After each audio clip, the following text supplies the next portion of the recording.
नमस्कार दोस्तों, आज की इस वीडियो में मैं गौतम बुद्ध के नामकरण की स्टोरी शेयर करूंगा। एक दिन असित ऋषि दरबार में पधारे। राजा शुद्धोधन ने ऋषि का यथायोग्य स्वागत सत्कार किया और नवजात शिशु को आशीर्वाद देने का आग्रह किया। असित ऋषि बोले, आपके पुत्र का भविष्य बड़ा उज्जवल प्रतीत होता है। राजा बोले, आपकी कृपा का फल है ऋषिदेव। यह शिशु आगे चलकर आपके शाक्य वंश का नाम विश्व भर में फैला देगा और किसी के आशीर्वाद की नहीं बल्कि संसार को इसके आशीर्वाद की आवश्यकता पड़ेगी। यह कहकर असित ऋषि ने शिशु के मस्तक पर अपना हाथ रखा। असित ऋषि का आशीर्वाद और वक्तव्य सुनकर राजा शुद्धोधन को बड़ी प्रसन्नता हुई। उन्होंने बहुत सा धन शिशु के ऊपर न्यौछावर करके निर्धनों में वितरित कर दिया। बड़े हर्ष और प्रसन्नता के वातावरण में शिशु के नामकरण का समारोह आयोजित किया गया। शिशु राजकुमार के लिए सिद्धार्थ नाम उपयुक्त माना गया।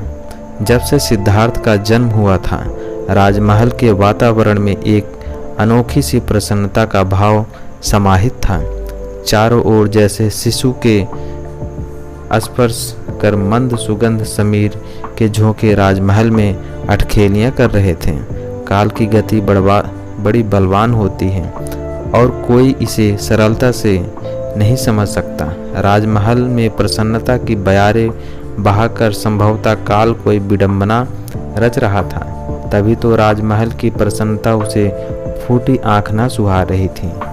कपिलवस्तु के राजमहल में अभी प्रसन्नता और हर्ष का समारोह पूरा भी न हुआ था कि काल की गति रुक गई। शिशु सिद्धार्थ के माता रानी महामाया की तबीयत बिगड़ने लगी।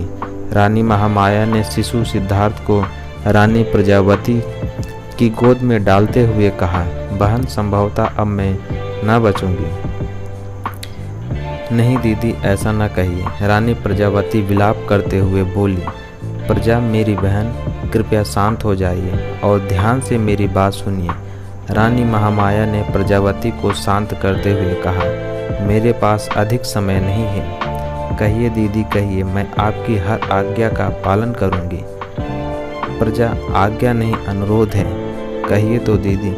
राजकुमार सिद्धार्थ का अपने पुत्र के समान पालन पोषण करना, मैं इसे तुम्हारे हवाले कर रही हूँ। यह कहते हुए महामाया की आंखें मुदने लगी और गर्दन एक ओर झुक गई और रानी महामाया का अंतकाल हो गया।